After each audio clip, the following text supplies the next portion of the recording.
Welcome to Within the Madness, the men's edition. It is, in fact, March 29th. We had a couple games tonight.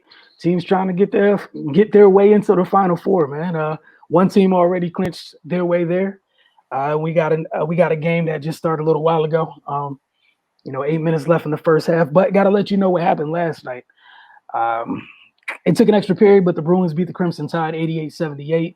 That was an 11 seed taking down a 2 seed. Once again, another reminder: UCLA they were one of the teams in the play-in game.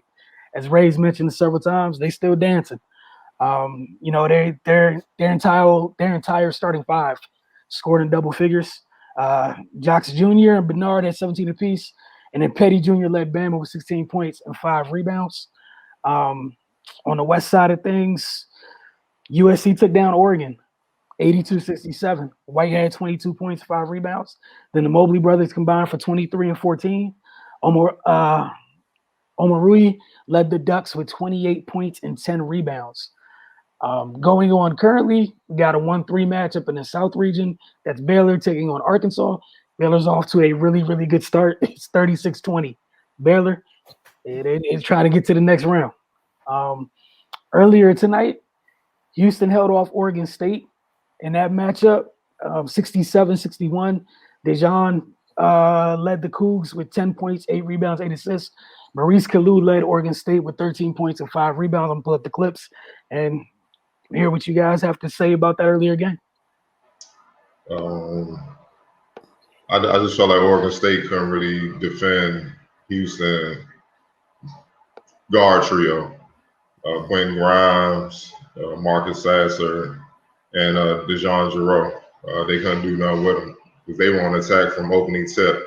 And they kind of put Oregon State on their heels in the first half. That's how pretty much Houston was up a dub at halftime. But give Oregon State credit, they fall back. They fall back. They made it tough on Houston and whatnot. But Houston, they're well coached, man. Kevin Sampson got them boys playing. It's not just their aggressive tone. It's aggressiveness with a purpose. They don't really make mistakes. Like even in this game, I think they only had 8 turnovers.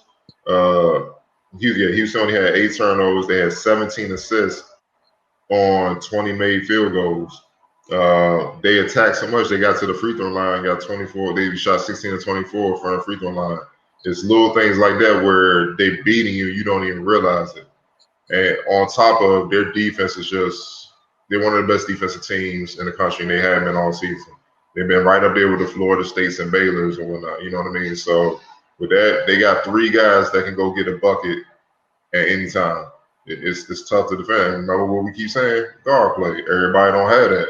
You might have one, so we just gonna focus on that one and take him out the game and hope somebody else gonna have to beat us. But you can't do that with Houston. You take Grimes away, you got Sass and Jarreau to go.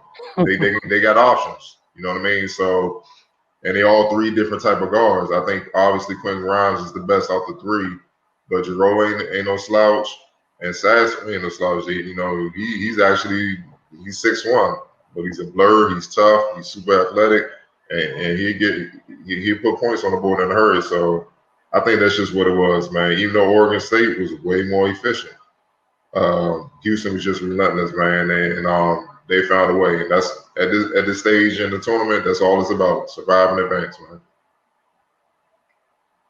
Right. Yeah, Houston just jumped on them in the first half, and they honestly gave themselves enough cushion as to where Oregon State is gonna have to do something miraculous to come back, and they almost did. They must have went in at halftime and got some MJ secret stuff because man, they poured it on in the second half, and but Houston stayed composed. They got a coach who's been here before, and they were able to handle business down the stretch. Quentin Grimes, he was big in the waning moments of the game. He had 2 big threes, then hit some huge free throws with 28 seconds left. And their defense, like Adele mentioned, they harassed Ethan Thompson. He was 3 for 12, 11 points.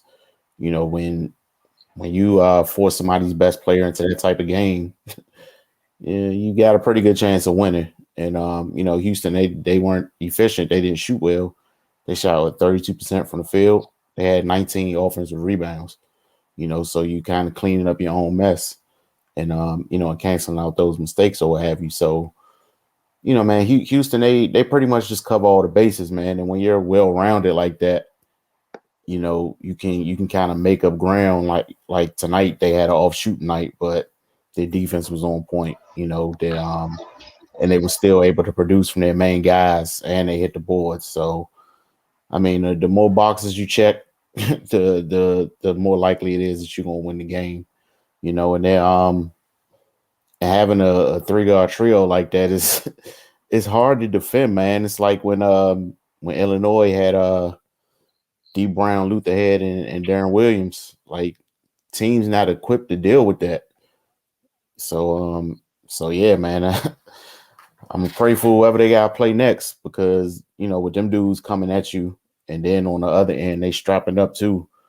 That's man, that's a long night for anybody. You know, you're gonna have to find a place where you have a clear advantage over them to cancel that out.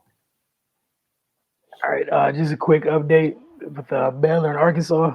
It's 6:01 left in the first half. Baylor's up by 13. They lead Arkansas 40-27. So we'll definitely give you guys a update about that tomorrow night when we check out the next group of teams trying to get to the Final Four. You guys have anything you want to add from tonight? Baylor different. They're Florida State, but they can score. So that's the difference. Ray? Nope. Nah. All right, we'll see you guys tomorrow night. This is within the madness. This was the men's edition. Got the women's edition coming up in just a few minutes.